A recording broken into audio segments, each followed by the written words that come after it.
How effective are different Congressional Oversight Committee strategies? Imagine a scenario where Congress needs to ensure that government agencies and departments are operating efficiently, ethically, and within the law. The methods they choose to oversee these entities can vary widely, each with its own strengths and limitations. Understanding how these strategies work in practice reveals a complex picture of accountability and influence.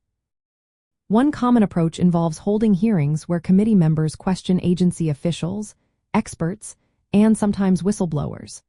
These hearings can shine a spotlight on issues such as waste, fraud, or mismanagement. They often generate media coverage, which can pressure agencies to change practices or improve transparency. However, the impact of hearings depends heavily on the political context and the willingness of committee members to pursue follow-up actions. Another strategy is issuing subpoenas to compel testimony or documents. Subpoenas can be powerful tools for uncovering information that might otherwise remain as hidden. When agencies or individuals resist compliance, Congress can escalate the situation by holding contempt of Congress charges or seeking judicial enforcement. While effective in some cases, this approach can also lead to confrontations that stall investigations or create political conflicts. Legislative oversight is also a key tactic, where Congress passes laws or amendments to clarify or strengthen oversight authority.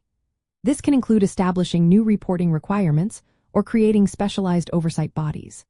Such measures can institutionalize oversight functions, making them more systematic and less dependent on individual committee members' efforts. Their success hinges on the political will to enforce these laws and allocate resources for ongoing monitoring. Budgetary control is another powerful oversight tool. Congress can influence agency behavior through appropriations and funding restrictions.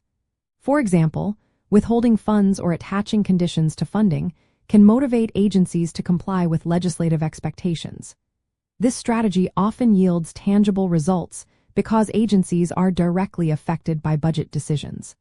Nonetheless, it can also lead to conflicts that complicate broader legislative agendas. Finally, some committees utilize investigative reports and public communications to inform and mobilize the public and policymakers. These reports can highlight issues and recommend reforms, shaping public opinion and legislative priorities.